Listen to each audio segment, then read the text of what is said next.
Hey everyone, welcome back and happy Tuesday, which means we have the Valley. I think this is going to be an interesting one. I hope. If you guys did not watch last week's episode, we see where one of the cast members, Jesse, he is having a complete meltdown. He's like, "I'm leaving. I'm leaving." But then of course, like production talks him into staying and then he has a conversation with his soon to be ex-wife. You'll watch it. But we will be back tomorrow to cover it. Yeah, with the money from Taste of Reality. So that's exciting. Now, in the meantime, I don't know if you guys are watching the Diddy trial, but I am posting videos every single day of the trial on Up and Adam channel 2. I think that there's going to be a lot of bombshells that come out of this. And yeah, you better believe we're going to talk about it. So with that, let's get back into the Brittany and Jax of it all. Go ahead, smash that like button. If you're not subscribed, get subscribed and let's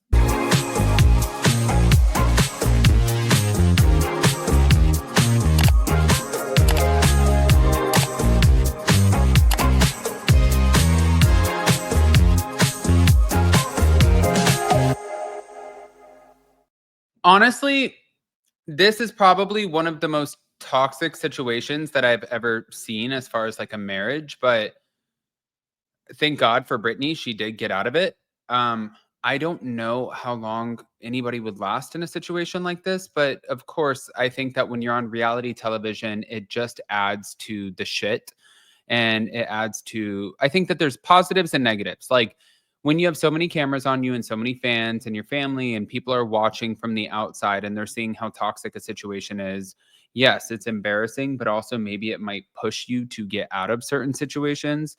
However, I think that could be the positive, but I think the negative could be when you have so many people watching your relationship, even when you have moments where you disagree on something or you guys don't necessarily see eye to eye, you have so many people who are like, "Oh, girl, you could do better than that." Like, I wouldn't sit there and listen to that shit. You don't need that man.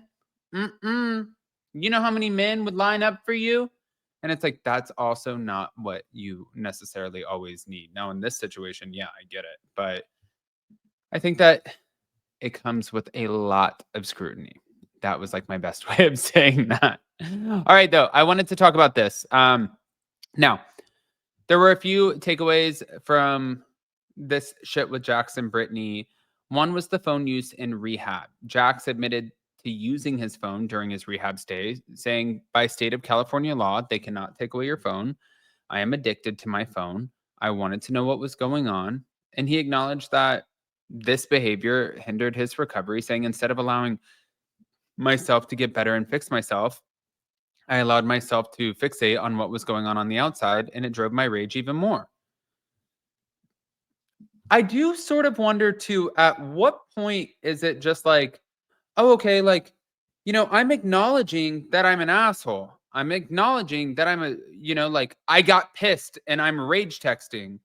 But also, like, at what point are you just like, yes, I'm acknowledging all of that, but then I still need to take accountability because I'm still doing it. Like, just because you acknowledge it, that doesn't fix the problem. And I kind of feel like that's Jax's MO, where he's like, yes, I was a dick, but I know I'm a dick.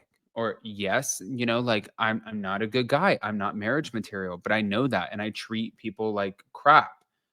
Yeah, great. Thank you for acknowledging your own behavioral patterns. However, just because you acknowledge them doesn't mean that now all of a sudden it's okay. It's like, yes, you've done half of the work. That's half the battle. No, that's bullshit. It just means that you're even more aware of the dumb stuff that you do and how you treat people, and now we're just like normalizing it. I don't think that doesn't make sense to me. Anyways, on top of that, he did blame Brittany. Jack suggested that if it weren't for Brittany's actions, he wouldn't have been on his phone, implying that her behavior contributed to his struggles during rehab. I think once again, this is such a way to literally blame somebody else, um, and not really take responsibility. Now, Zach and Jasmine from the Valley, they noted that they were rooting for Jax until they heard how he was behaving. And Jason Caperna even said that although Jax spoke to him about seeing the error of his ways during his, stay in treatment, he was also blaming Brittany for being there in the first place. And what they said was, he was in the facility like, "I see the error of my ways. I'm gonna change, but man, Brittany's being a real bitch, and this is all her fault." So Jax's comments made it clear that he wasn't really doing well. And according to Jason, the legality of whether the facility could take Jax's phone should have been irrelevant. If you want to get better and, and they say to get better, you need to give us your phone, then you just do it willingly. And I think, yeah, I think that's a good freaking point to all of this. But Brittany's perspective was after catching Jackson, infidelity, she talked about this, discovering Jax naked in bed with another woman the day before he left for rehab. And she said, I'm like, dude, I caught you naked in bed the day you went to rehab. He was still naked. And I saw on my Ring camera that the woman left. I mean, yeah. And then dealing with the rage text. This is another thing that I have to say too. Jax's argument about Brittany, it's totally obsolete. The reason it's obsolete is you went and you hooked up with Faith Stowers on some elderly woman's couch that she was supposed to be watching. I don't know how Faith Stowers all of a sudden became this like model citizen or whatever. And, a lot of people really have rallied behind her. And I'm not saying she's a bad person. She also served our country. So thank you for that. However, at the end of the day, you literally slept with your friend's man, girl. And you slept with a cast member on the same show as this woman that you were saying that you want to marry so bad. You did her super dirty. So then after you guys end up splitting, she starts talking to somebody who's in the friend group, probably because you guys are on reality TV. And she most likely felt comfortable thinking that she could trust somebody in the friend group, which I understand. Now for Jax, I think that he was able to fixate on the fact that, oh, well, I know this guy. But I honestly don't think that that even matters. I don't think that that would have mattered that he knew the guy. I think that one day when Brittany finds happiness with somebody else, and hopefully not in the friend group, he's going to spiral, in my opinion, once he sees her just moving on and living the life that was really in his mind probably always supposed to be his. Like, you were supposed to put up with me. You were supposed to check in on me. You were supposed to be there for me, Brittany. How could you not let me sit here and continue to treat you like this and then move on and take my son and go to the park with some other man? How? It's like, well, she's going to show you how. Watch. She described receiving numerous messages from Jax during his rehab stay saying, I would have like pages and pages of messages from him before I even responded, if I ever responded.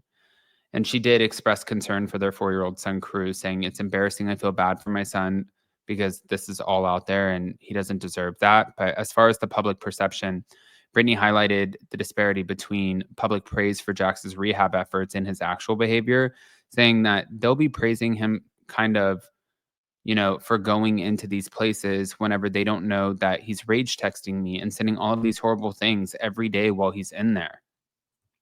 Yeah. I think that this is what Zach was talking about, Zach Wickham, when he was like, listen, at the end of the day,